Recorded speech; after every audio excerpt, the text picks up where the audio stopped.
Hey guys, welcome back to Steelers Talk again. I'm Joe Camrota, joined with John Height. And, training camp just ended. St. Vincent's the last practice was yesterday at the time of the recording. I don't know when this episode is going to get out. But, John, what were your thoughts from any takeaways from the few weeks there at St. Vincent's camp? Yeah, Joe, there's a lot of takeaways, which we'll obviously breaking down this entire show. I think as Steeler fans and just the Steelers organization as a whole, I feel like they've learned a lot from these last couple weeks. I know sometimes in the spring, like when they have spring practice or whatever, there's some questions, and you really don't know until training camp what you're going to get out of these guys. I think we almost know what the quarterback hierarchy is at this point. I know there's been talks that Mason Rudolph could be on the move potentially, but teams really don't want to give up virtually anything for him. But we saw, a lot of flashes out of Kenny Pickett, which we'll talk about. Mitch Trubisky looks like a serviceable starter. The guy that's perfectly fine to start week one. He's not Ben Roethlisberger. We're not gonna ever say he's been like he's like Ben Roethlisberger, but he should be able to get the job done and just be at least a decent quarterback, hopefully for the Steelers. Even at the running back position, we learned a lot. Like Jalen Warren had an excellent camp. I think like this Saturday, for example, against the Jaguars is a big day for like a Benny Snell, who's kind of underperformed this camp, and I know he's been in and out, so we'll see if he could have like a big day. George Pickens is going to be a star, plain and simple. Unbiased aside, probably one of the best rookie receivers like the entire NFL in camp. Just from just highlights, he looked great in the preseason, the first game, and there's been a little bit of it's almost turnover. I feel like in the defense as well. Devin Bush definitely hasn't looked great once again, and that's definitely a cause for concern as a former top 10 pick. We'll see what he's going to bring. Hopefully, bring a little bit more come Saturday against the Jaguars. But overall, I think Steeler fans got to be at least a little bit excited that in the skill positions, there's a lot of talent, a lot of young talent to build around.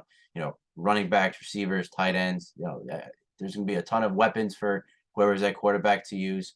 And just the big question mark is going to be the defense. The Cam Hayward injury we'll talk about too with training camp 2 days ago, I think it was. I think he rolled his ankle and then he got taken off in a cart once he got to the sidelines. They said it wasn't horrible, but keep him out for the preseason, let him play week one, hopefully.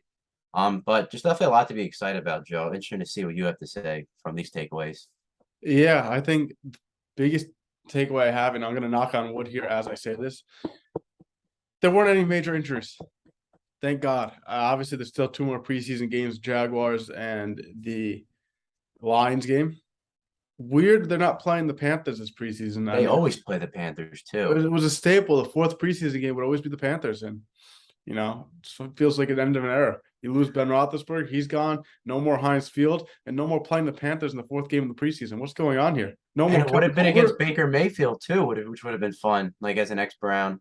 Yeah, uh, it hurts my heart a little bit. I can't lie, but joking aside, I think this training camp we saw a lot. I'm really excited to watch the running back battle for second and third string, because how many running backs are they really going to carry? Obviously, Najee. Najee's obviously making the team, and then it's Benny Snell, who right now I think has a lead in the second running back position. Anthony McFarland, who's looked really good in camp by all reports, and then Jalen Warren, who has been the camp darling, other than obviously George Pickens. He's been incredible. He looked great against the Seahawks. Yeah. Other than his And fumble. Connor Hayward too. I would also add as a camp darling. Oh yes, Connor Hayward's been great. I think he's going to be one of the better players on the team this year. I think he's going to get a lot of time. Mm-hmm. I think he'll play in passing situations. I think he starts over Zach Gentry, personally. He might. It's His again. It hands was are like fun. 2 episodes ago, we said, "Oh, maybe it's just because of the the quote unquote nepotism of having your brother be an All Pro, the defensive yeah, we tackle." were wrong about that. This guy's a serious guy. No, he's good. He's a good player, and like the Steelers took a chance with T.J. Watt as a Watt brother. If Yeah. football runs in the family, just don't fight it. Let it happen. So here's an interesting tidbit I heard. I was watching a YouTube video. It was Cam Hayward's podcast. I don't know if you know that one, Not Just Football with Cam Hayward. It's I've on heard about it. Yeah. ESPN. And he was interviewing TJ Watt, and he's like, with the hold in this year, like he's excited to get preseason snaps. So that to me says, is TJ Watt going to get snaps this preseason? Because the way he was talking, it made it seem like he was going to play a little bit in the preseason, which I don't know how I feel about that. Okay, I think it's easier said than done to say that on like a fellow teammate's podcast. If you're Mike Tomlin, do not play him. Maybe like a series, if then. But are they really going to risk like anything remotely happening to their most important player on either side of the ball? I mean, look what happened to Zach Wilson. Like you can't risk it, Yeah. especially because the preseason's so short with only 3 games. Exactly. And my guess is it's interesting to see how the preseason turns out this year because you know how it would normally go would be your first game you get like quarterbacks get a series, second game they get like a quarter, third game they get a half, and then fourth game they don't play at all.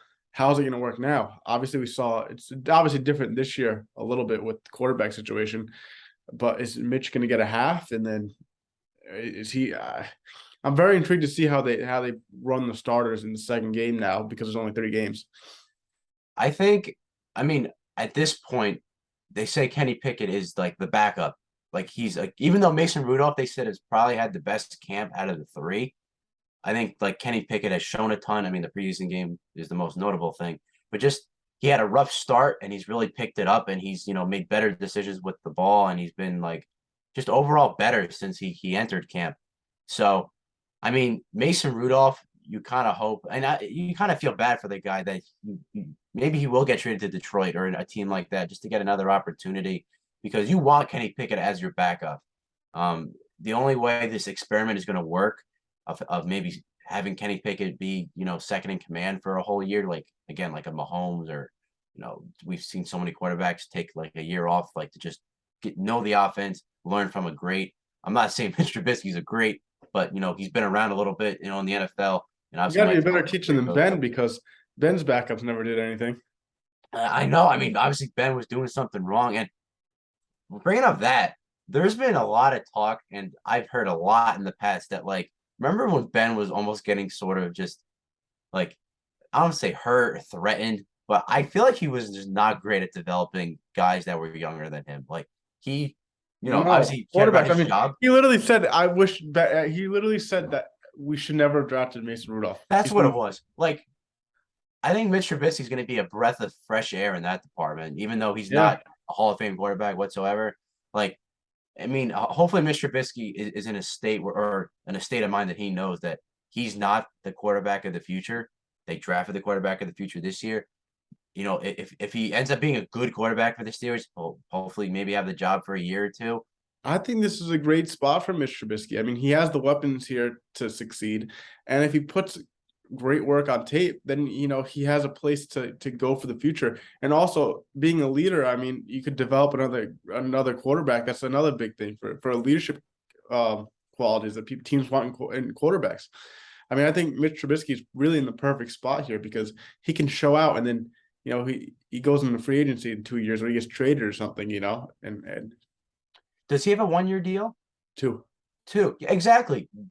Absolutely ball for the next 2 years and use the weapons the Steelers have. He's going to be spoiled, honestly, with having Najee Harris as your running back and all these receivers. I mean, George Pickens, Claypool. I mean, there's so many guys that I think are going to be great for him. Even like having a guy like Pat Fryermuth, like just be able to bail him out if like the offensive line ends up crumpling like a napkin, like it always does. Like still, um, having that amount of talent surrounded by you and having a great defense, in some areas. I mean, they're going to be, having TJ Watt, who's the best defensive player in the league right now, arguably outside of like Aaron Donald and maybe one or two other guys. Like, You can argue that the Steelers have top 5 defensive players in the league right now. what You can make TJ that Watt argument. and Minka. No, I was gonna say TJ and Cam. Yeah, I mean, arguably. I mean, we've talked about already on this podcast how Minka doesn't get enough respect either. But Yeah, yeah, I agree, Cam. honestly. Cam. I truly believe he's the second best defensive tackle in the league, and I think he's a top 10 player for sure, arguably He's a top game 5. changer.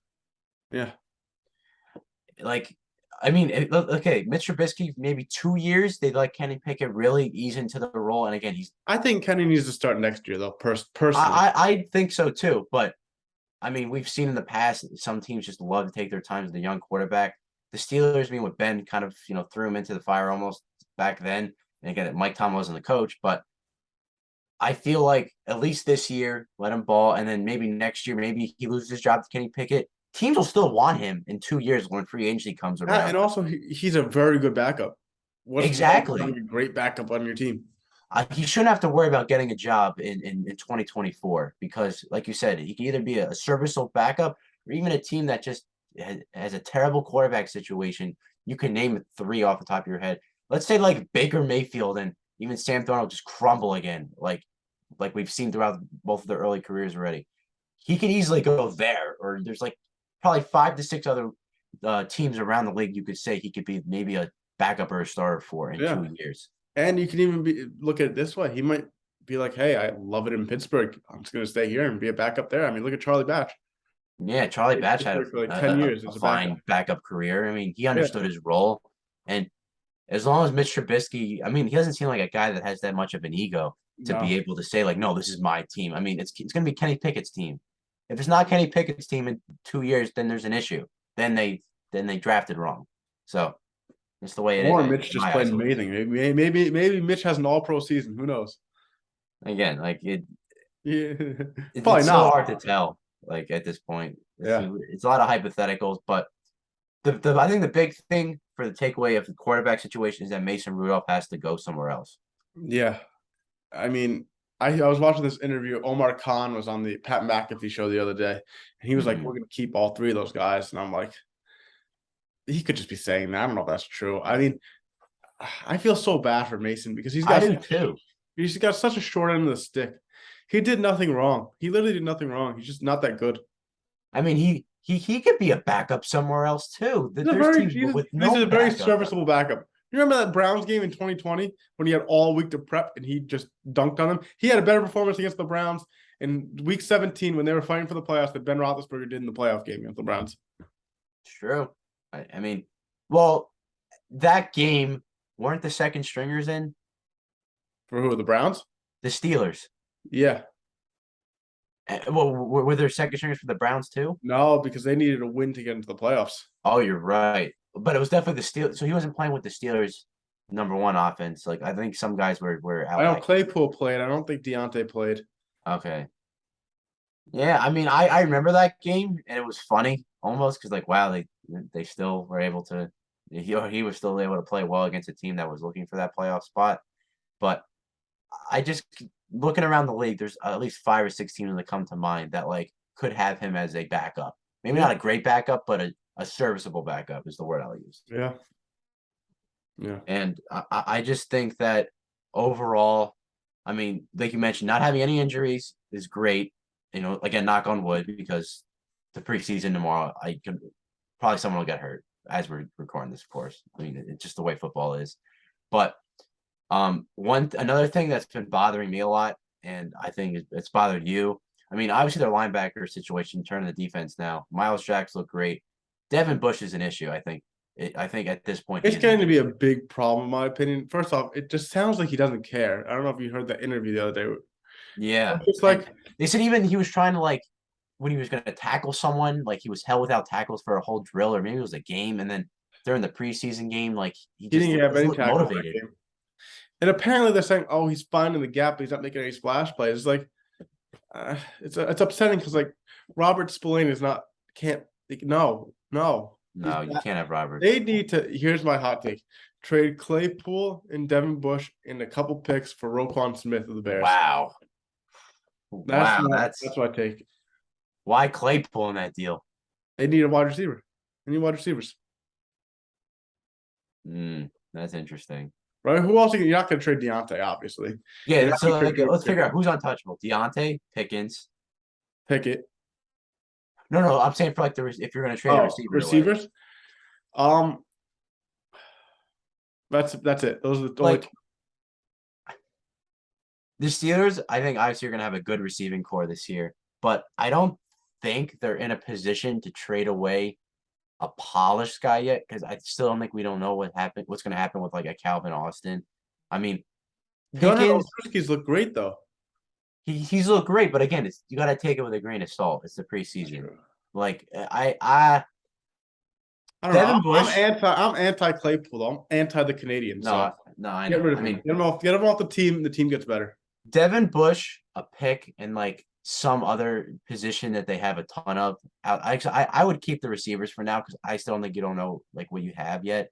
The problem is for the Bears, who do the Bears need? I mean, right now you could say the Steelers are loaded at running back, but so are the Bears. They have Tariq Cohen and David Montgomery. Yeah, the running backs are good. They're not going to take a quarterback. They have Justin Fields. Why would they need a backup? No, O they're not line, really. we can't even offer them anyone.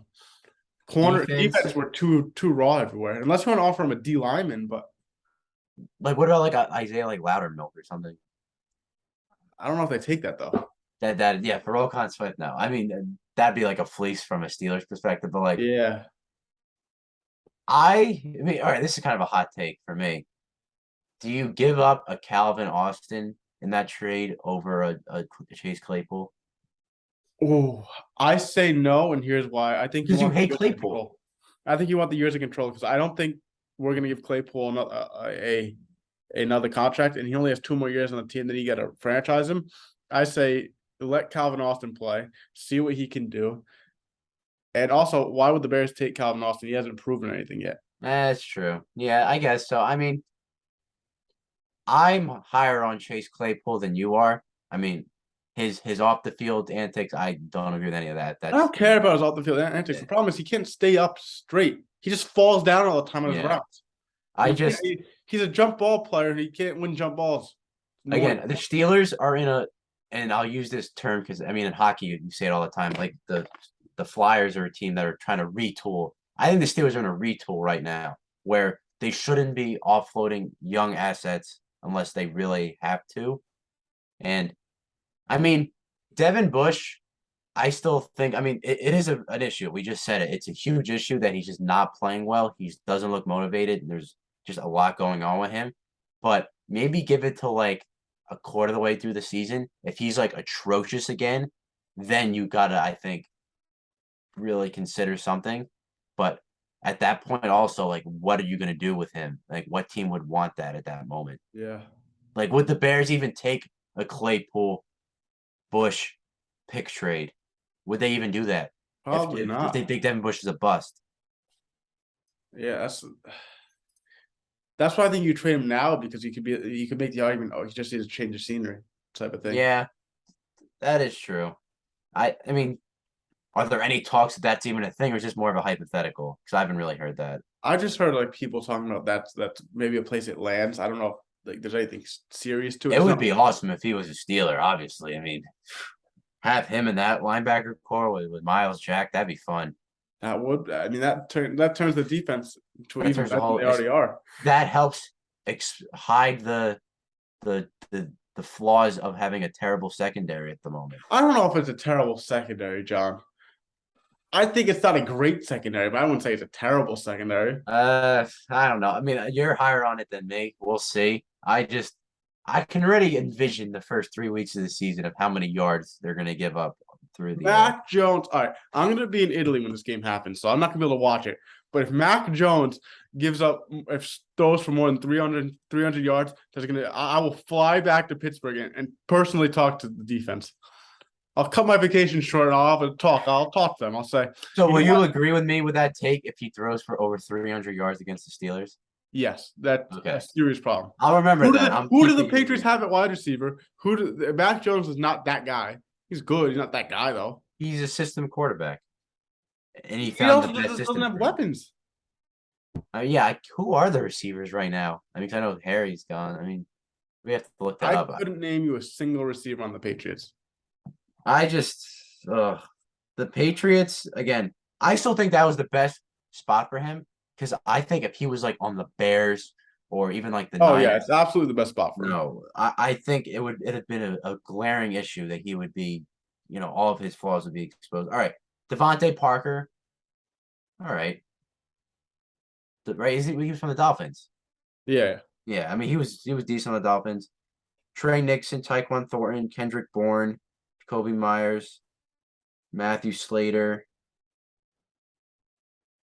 Yeah, Yeah. I mean, If Akello Witherspoon and Levi Wallace can't lock those guys down, there's a serious yeah, problem. there really is a problem. Yeah, honestly, and I mean, I'm actually all right. This is a little bit off topic, but I just thought about this. I mean, tomorrow, at the time of this recording, playing the Jaguars, we probably facing a lot of Trevor Lawrence. You would think, right, or a decent bit of Trevor Lawrence. Yeah. I mean, let's see what the defense can do against a good young. But He hasn't even shown a then, lot last year. A good young quarterback. That's what I'm trying to that's say. true. But my only thing is too is that I don't put a lot of stock into defense in the training camp, and not training camp and preseason, just because they don't really play their schemes or anything. It's really just No, man on man. It's not like they're trying to disguise anything to trick. that is true. And I mean, the Jaguars have better weapons than the Patriots, Yeah, right? At this point, which is kind of funny to say, probably but worse coaching though. obviously, I mean, Bill Belichick is great, but Oh, anyone this is another side. You saw Mike Tomlin doesn't have Bill Belichick in his top 5 coaches in the NFL. he doesn't. No, Yikes! All right, I don't know about that, but I like mean, come on, Mike. Like Bill Belichick has come into Heinz Field, Acrisure Stadium, and absolutely kicked your ass multiple times. yeah, I mean, the Jaguars coaching thing. I think it's big that I know this isn't a Jaguars podcast, but not having Urban Meyer, I think Trevor Lawrence is going to have a better year this year. Oh yeah, Urban Meyer was a joke. And getting his best friend Travis Etienne back, another Clemson guy, is going to help them. So Yeah, I don't know if Etienne's been playing the preseason because of the injury. I don't know if you've heard it or was a not. Lisfranc, if I remember correctly, right? What'd you say? It was a Lisfranc injury, if I remember correctly, right? Yeah, it was. I mean, It was bad. I'm excited to see what they do just as a football fan. But the next two preseason games are playing against the Jaguars with them. I know the Lions are the the story of the offseason with Hard Knocks and them I looking at want them to things. do good. I've always liked the Lions. I like bad teams. Being a Steelers fan, you have so much success. It's like sometimes I want these bad teams to do well. Yeah, I know. I like the Lions. It's going to be an interesting year for them. I mean, I'm actually excited they get to play in the preseason just because they'll be on Hard Knocks, right? I didn't even think of that. Like, I mean, they're going to be focusing on the Lions, but you'll get like a nice inside look. I know the Steelers don't like Hard Knocks, right? I know I don't think they'll ever do a Hard Knocks. they'll never do it, and I mean, whatever works. It's not As that they important. shouldn't. They shouldn't. Well, we don't want those people in there. No. And there's always isn't there a curse, right? Or if I remember, where your team is bad the first year of Hard Knocks, but then the next year you kind of rebound and actually play well. Like I remember the Houston Texans did that when they were on Hard Knocks. I think the Cowboys too. I can think of like one or two examples. I thought I read that somewhere. That It was just like seems a like a thing. distraction. Hard Knocks seems like a complete distraction. It is. It's for TV. It's for HBO. I mean, it's. I remember remember the Jets a long time ago. Even with them, like Browns were on it like 5 times because they were so bad. yeah, and I think the Lions are a perfect fit because they're a team that's looking to do better this year, like and take a step forward. Great head coach, entertaining guy, Kenny Campbell. Just a young core of skill players. I mean, like obviously drafting Aiden Hutchinson, but the running back position like DeAndre Swift. I mean, Amon-Ra St. Brown, or that's his full name, right? Yeah, Yeah. I saw a good clip of him where he can name all like 15 receivers that were drafted before him. Yeah. He's Like, got there's the a lot of dog. good personality with that team, so I agree with that. Yeah. I think Dan Campbell's a great coach too. So Yeah, no, I do too. And I mean, I think he's a little bit much like I've watched the clips of Hard Knocks where he's just being so dramatic, and he's a dramatic guy to begin with, but now it's like, all right, he gets like a Hollywood style like platform to just be just that guy of being entertaining. So it's just kind of funny if you think about it. I can only imagine Steelers Hard Knocks. Oh, I mean, Imagine Hard Knocks with Mike Tom would Le'Veon be great Bell, on Hard Antonio Knocks. Brown, and Oh, that team's Hard Knocks with like Brown, Bell, Ben. Ben. Oh man, That would I feel like Ben would be kind of a wet rag for Hard Knocks. Like he would not want to bother with the people. you with see, he has his cameras. YouTube channel now, Ben. Well, that's after football now, so No, now he can it's enjoy good it. content. Yeah, but I mean, the last thing I want to bring up, at least for this episode, or well, two things. One, I'm not sure if you saw Mike Tomlin doing the thing where he saw kids like fighting outside of I Heinz did Field, hear about that. or not Heinz Field, which I can't even call it, outside of the training camp and having them do drills. That's awesome. That's Yeah. my coach right there. He's Love a that. great guy. You can't hate Tomlin. He's a great Yeah. coach, a great leader. And the other thing you brought up, and you're wearing your Brown jersey. Let's talk about Antonio Brown, the ex-Steeler. The interesting comments this guy's been saying on his Twitter the last week and a half. Let me read this one. This was from 2 days ago. Tom Brady manipulate the game, gets 14 days, go home, gets his mind right. LOL. Now you see the difference. Put that SHIT on. I don't really understand what that means. I'll be completely honest with you. No, he's trying to say that like Tom Brady remember he left training camp this year Yeah, because because of he's probably on personal reasons vacation with his family, I think. or something like that. And Yeah. like Brown was maybe thought he at the time was going through all that mental stuff. He needed that too, I think. That guy is such a loose cannon. I mean, seeing him and Kanye with all those people, But I that, feel bad. hey, do your dance, AB. Do your Yeah, dance, AB. you look through his Twitter and like sometimes even at work, like me and people like will look at it, like the other yesterday, no hard feelings, but these feelings hard. Is he That's bars. Shakespeare? That's gonna be my next Instagram caption. Thanks, AB. And July 24th, uh, of this year. I mean, I'm not sure you can see it. Like, you see him in the crowd. Oh, my background's taking it up. There you go. Yeah. I'm not That's going to rolling stop out. until I'm one of the biggest artists in the world. And then he said he wants to go back to the NFL in some capacity. He said that's on GP when Pickens did the dance. Oh, and the biggest thing we have to talk about, which was 8 days ago. I mean, his biggest regret. He said, "My biggest regret in my career doesn't involve calling my GM a cracker or showing up to Raiders camp late in a hot air balloon with frozen feet or throwing rocks at that UPS driver. It definitely doesn't involve taking my shirt off and doing a victory lap around the Jet Stadium mid-game while throwing up deuces. My biggest regret is that I'll never get to see me, Antonio Brown, play a game live. Sure, I can watch the game afterwards, but I can't imagine what it was like for you all to see something like that, like watching the Beatles or Jesus perform at the Red Rocks." I Wow. mean, to be fair, watching Prime Antonio Brown was special. Jesus and the Beatles? Who does this guy think he is? He's AB, man. He's Come him. on, Joe. This is awful. There's so He much has an insane CTE ego, going but like at on. the same time, It's like sad. It really is sad. He's just like so off the walls. He needs help. he does. He does need help. But But he's Prime not Antonio wrong in the Brown was a fact that dog. watching Antonio Brown live was special. No, I know. But like, That catch he made against the Packers that one game. I know. There's just so much going on. And I mean, him and Bell are just off the walls now. It just they needed, and it's a shame because Mike Tomlin is a guy that usually keeps these guys in line. Even he couldn't reel in these guys. I don't think even Bill Belichick, which even he had a taste of Brown, like he couldn't even reel these guys in. Why did Brown get cut from the Patriots again? What did he do again? I forgot what happened there. I don't even remember. Maybe it was a medical thing. I don't think it was even a medical thing. There's so many Antonio Brown stuff that you just don't. I know. So I've seen timelines, and it's just you can't even memorize because there's so much stuff this guy's done. All I know is going back to Mike Tomlin. That guy's a saint because how the hell did he keep keep that locker room in check for how many years? Bell came to the league in 2013, so 2013 till 2018, he kept that locker room in check, and then it just all came off the walls at the end. He's just a guy. Like there's only so much you can do when you have just two insane personalities. And I mean, Three. Ben, let's not. Ben's not off the hook here. That man's an egomaniac.